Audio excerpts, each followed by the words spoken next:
എൻ്റെ ദൈവമേ, ഇവളെ ഞാനിന്ന് ആദ്യം പല്ലിറുമ്മി. ഇനി പറഞ്ഞിട്ട് കാര്യമില്ലല്ലോ എന്ന് കരുതി ആദ്യം അവൾക്ക് സീറ്റ് ബെൽറ്റ് ഇട്ട് കൊടുക്കാൻ നേരാണ് അവൾ അവൻ്റെ കവിളിൽ അമർത്തി ചുംബിക്കുന്നത്. കൂടെ ഒരു ഐ ലവ് യു. ഒടുവിൽ വീടെത്തും വരെ ചുംബനങ്ങളുടെ പെരുമഴ തന്നെയായിരുന്നു. ഇങ്ങനെ പോയാൽ ഇന്ന് വല്ലതും സംഭവിക്കും ആദ്യം മനസ്സിൽ പറഞ്ഞു. പക്ഷേ ഇങ്ങനെ ബോധമില്ലാത്തപ്പോൾ ഒരു ത്രില്ലുണ്ടാവില്ല. തനിക്ക് അവളുടെ നാണമൊക്കെ ആസ്വദിച്ചുകൊണ്ട് അവളിൽ വീണ്ടും അലിഞ്ഞു ചേരാനാണ് ഇഷ്ടം. ആദ്യം സ്വയം ഒഴിഞ്ഞുകൊണ്ട് അവളിലേക്ക് നോട്ടം പായിച്ചപ്പോൾ അവളുടെ ബാക്കിയുള്ള കിളികളൊക്കെ മുഴുവനായും എങ്ങോട്ടോ പറന്നു പോയിരുന്നു. വീടെത്തുമ്പോഴേക്കും സമയം 11 ഈ കോലത്തിൽ ഇവളെയും കൊണ്ട് കോളിംഗ് ബെൽ പ്രസ് ചെയ്യുക ആരോഗ്യത്തിന് ഹാനികരാണ്. ഡോർ തുറക്കുന്നത് അച്ഛനാണെങ്കിൽ അച്ഛൻ വിത്തും വേരും ഒക്കെയും തപ്പി പിടിച്ച് ചോദ്യം ചെയ്യും. അവസാനം തനിക്ക് സത്യം പറയേണ്ടി വരും. റിസ്ക് എടുക്കണ്ടല്ലോ എന്ന് കരുതി ആദ്യം വണ്ടിയിലുണ്ടായിരുന്ന സ്പെയർ കീ എടുത്ത് കയ്യിൽ പിടിച്ച് കോ ഡ്രൈവിംഗ് സീറ്റിൻ്റെ ഡോർ തുറന്നു. പ്രിയയെ വിളിച്ചുണർത്തി എങ്ങനെയൊക്കെയോ വണ്ടിയിൽ നിന്നിറക്കി. അവളുടെ നാക്ക് മാത്രമല്ല, ഇപ്പോൾ ബോഡി മൊത്തം വൈബ്രേറ്റ് ആവുന്നുണ്ട്. കാലിലിടേണ്ട ചെരുപ്പ് കയ്യിലിട്ട് ആടി ആടി നടക്കുന്ന അവളെ കണ്ടതും ആദിക്ക് ചിരി വരുന്നുണ്ടായിരുന്നു. നീയറിഞ്ഞോ മേലെ മാനത്ത് 1000 ഷാപ്പുകൾ തുറക്കുന്നുണ്ട്. ആ പാട്ടൊക്കെ പാടിക്കൊണ്ടാണ് പുള്ളിക്കാരൻ നടന്നു പോകുന്നത്. ആഹാ, ബെസ്റ്റ്. സിറ്റുവേഷന് പറ്റിയ പാട്ട് ആദ്യം പറഞ്ഞുപോയി. പാട്ടും പാടിക്കൊണ്ട് ഇക്കാര്യം പറയുന്നതോ കയ്യിലിരിക്കുന്ന ചെരുപ്പിനോടും. ആരാടാ പട്ടി എന്നെ ഫോളോ ചെയ്യുന്നത്? നടത്തത്തിനിടയിൽ പ്രിയ പിന്നിലേക്ക് തിരിഞ്ഞു നോക്കിക്കൊണ്ട് ചോദിച്ചു. ഷോ, എൻ്റെ നിഴലായിരുന്നു അല്ലേ? തൻ്റെ പിന്നിൽ ആരുമില്ലെന്ന് മനസ്സിലാക്കിയ പ്രിയ സ്വയം നാക്ക് കടിച്ചുകൊണ്ട് പറഞ്ഞു. നിഴലായാലും ശരി, ഷാഡോ ആയാലും ശരി, എൻ്റെ പിന്നി വന്നാൽ മതി. എന്നെ ഓവർടേക്ക് ചെയ്യുന്നതേ എനിക്കിഷ്ടമല്ല. Understand, bloody shadow. പെട്ടെന്ന് ഡോർ തുറന്നേക്കാന്ന് കരുതി ആദ്യം ഡോറും തുറന്ന് തിരികെ വന്നപ്പോൾ കാണുന്നത് ഗാർഡനിലെ പുൽത്തകിടിക്ക് മേലെ ചമ്രം പടിഞ്ഞിരിക്കുന്ന പ്രിയാണ്. ചെരുപ്പ് രണ്ടും കൃത്യമായി ഇപ്പോഴും കയ്യിൽ കോർത്ത് വെച്ചിട്ടുണ്ട്. പ്രിയ, എഴുന്നേക്ക് വാ, പോവാം. അയ്യോ ആദി, എനിക്കിനി ഒരടി നടക്കാൻ വയ്യ. ഭൂമി കറങ്ങുക ആദി, എനിക്ക് പേടിയാ. അതെ, ഇപ്പോഴും കറങ്ങുക. ഇടിക്കുരുപ്പേ, അത് ഭൂമി കറങ്ങുന്നല്ല, നിന്റെ തല കറങ്ങുന്നതാ. ആണോ?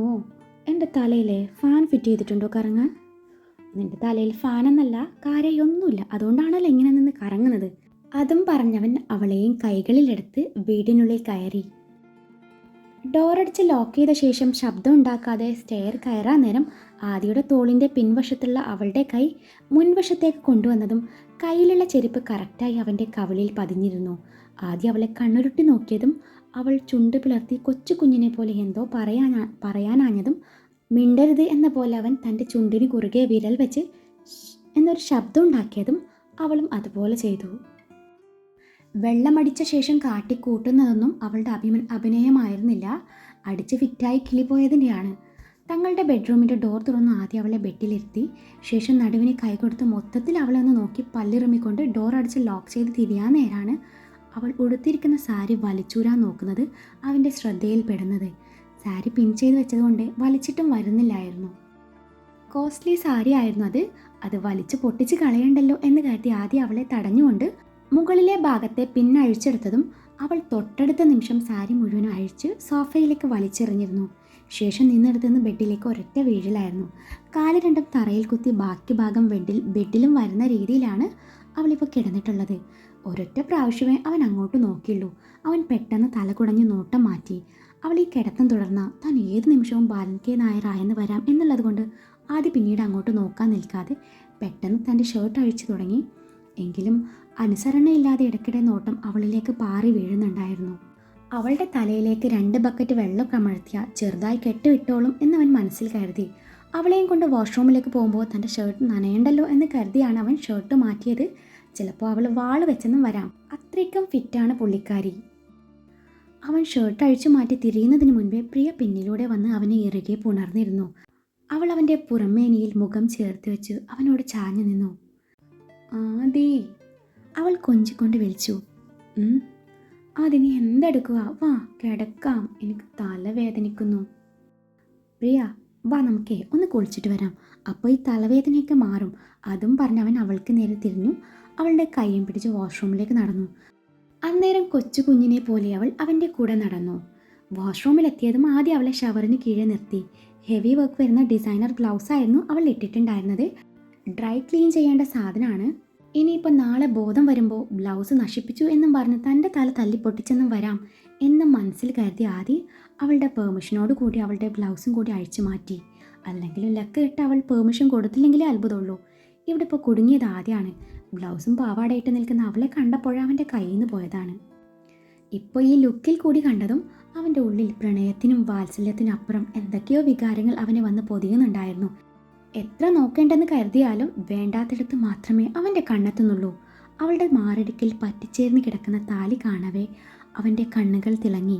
അവിടം അമർത്തി ചുംബിക്കാൻ അവൻ്റെ ഉള്ളം കൊതിക്കുന്നുണ്ടായിരുന്നു. ആദി വീണ്ടും തല കുടഞ്ഞു നോട്ടം മാറ്റി.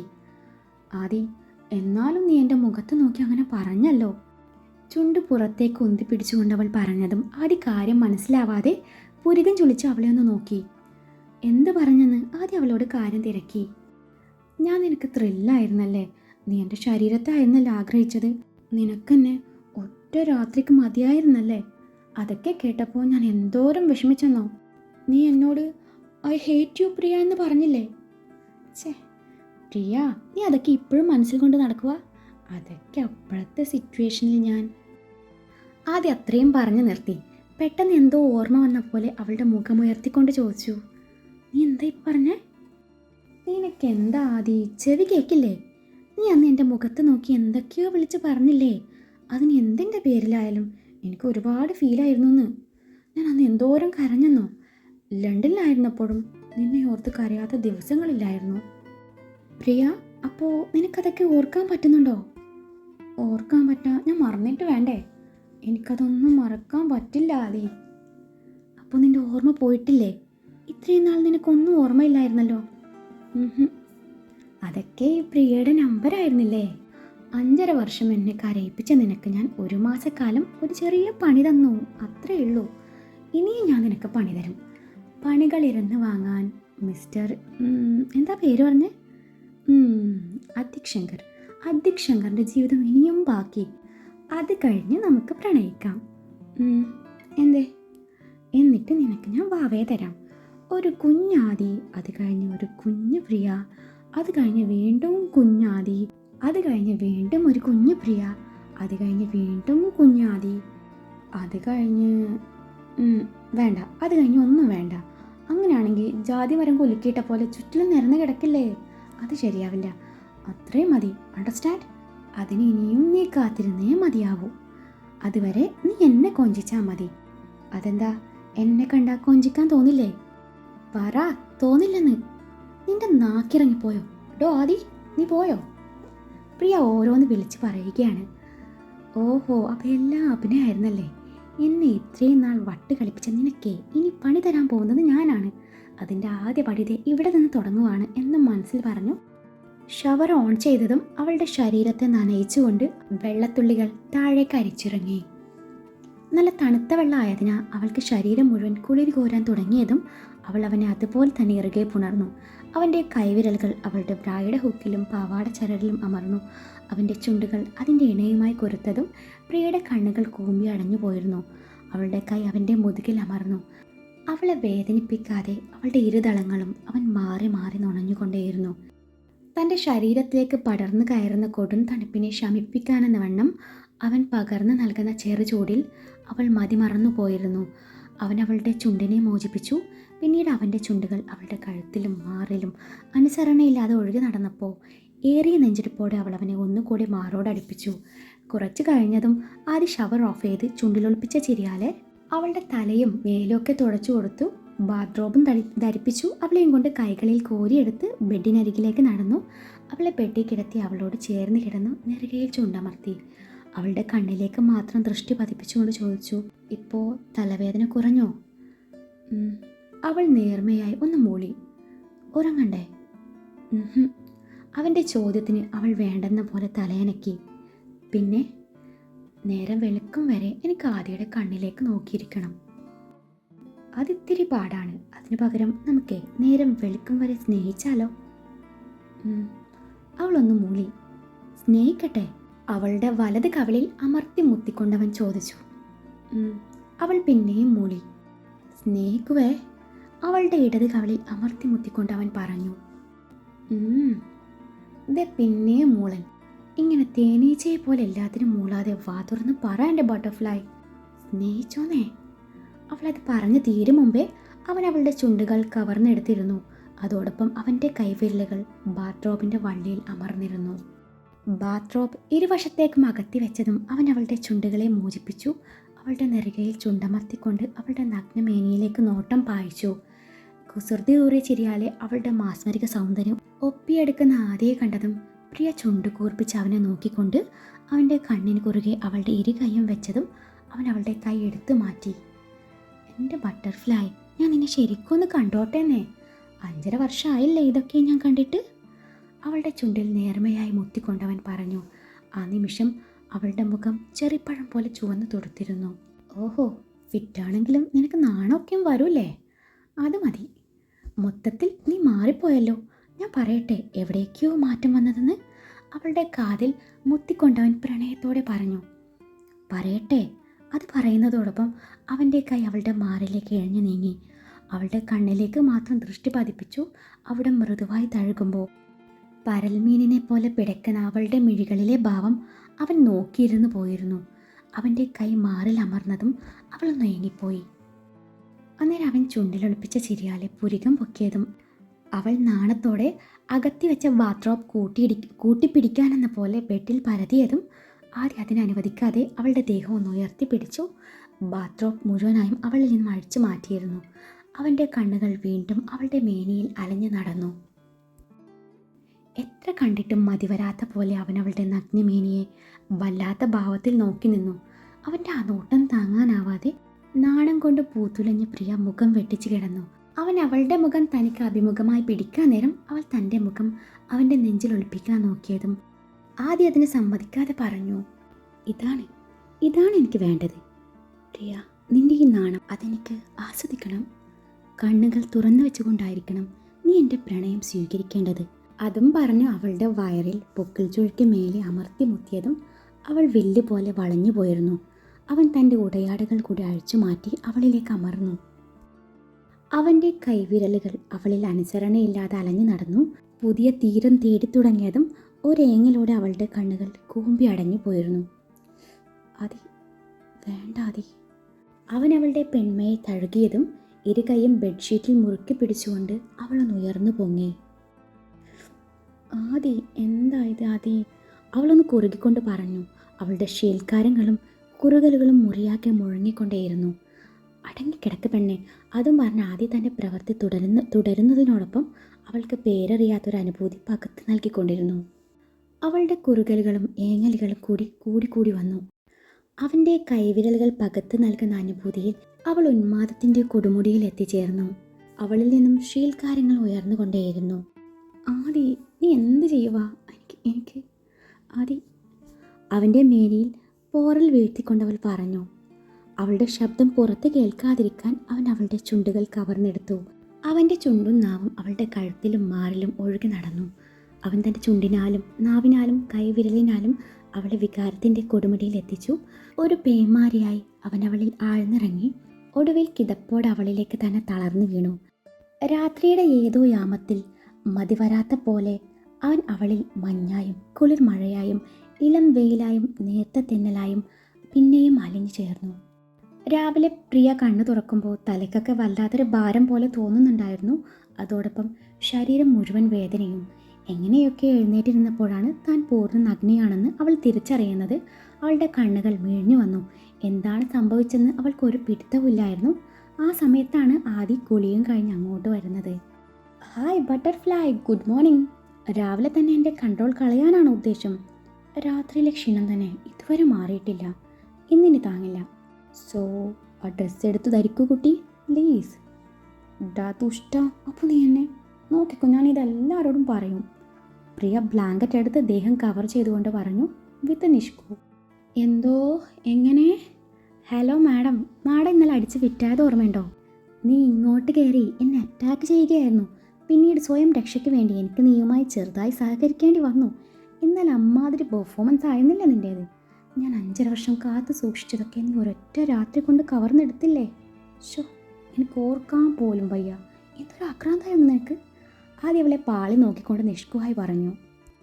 പ്രിയ അവൻ പറയുന്നതൊക്കെയും സത്യമാണെന്ന് കരുതി നാണം കൊണ്ട് തലണയിലേക്ക് മുഖം പൂഴ്ത്തി. അതെ, ഇത്രയും കൊതിയുണ്ടായിരുന്നേ നേരെ ചോദിച്ചാൽ പോരായിരുന്നോ? ഞാൻ സമ്മതിച്ചേനല്ലോ. എന്നെ ഇങ്ങനെ ബലാത്സംഗം ചെയ്യേണ്ടിയിരുന്നില്ല. ഒന്ന് ഒച്ച വെക്കാൻ പോലും ഞാൻ അനുവദിച്ചില്ല.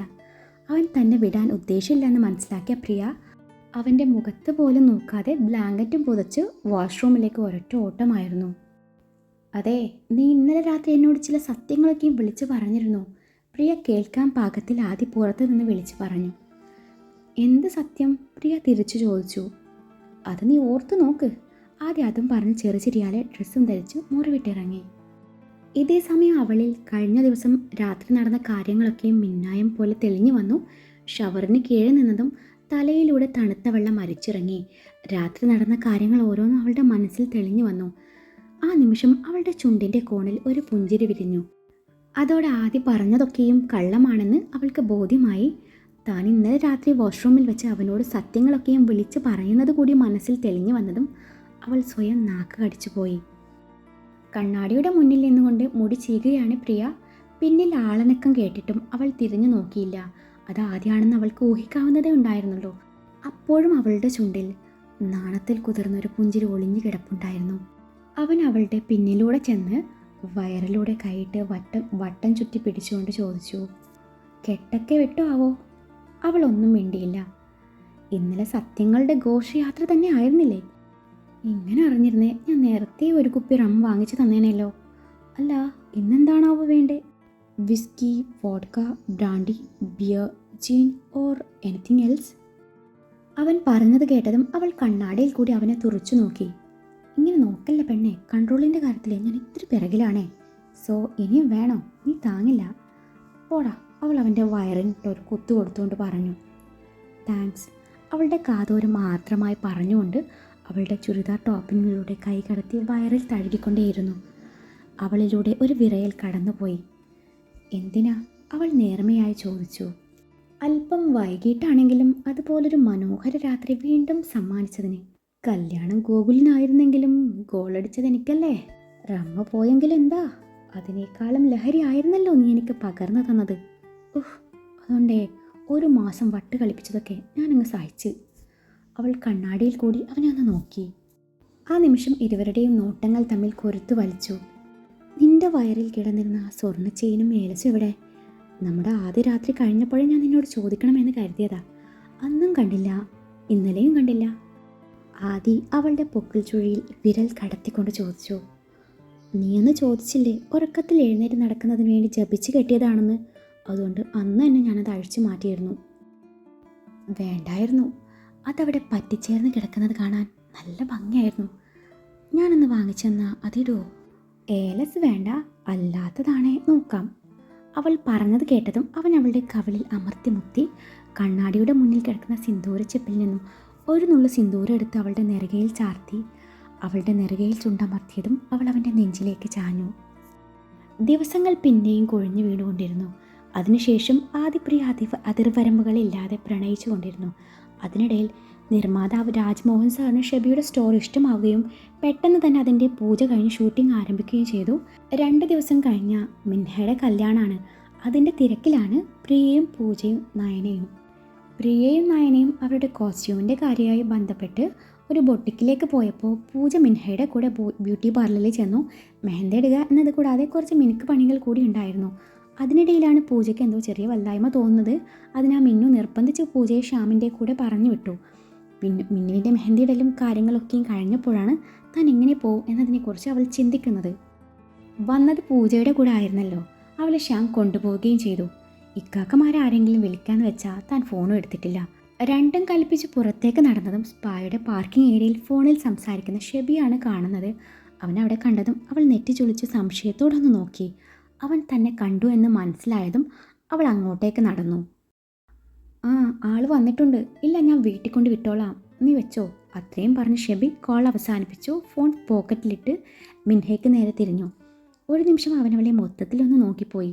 ഇരു കൈയിലും മൈലാഞ്ചി അണിഞ്ഞു നിൽക്കുന്ന അവളെ കണ്ടതും അവൻ്റെ കണ്ണുകൾ വിടർന്നു. പതിവിലും അധികം അവൾ സുന്ദരിയായിട്ടുണ്ടെന്ന് അവന് തോന്നി.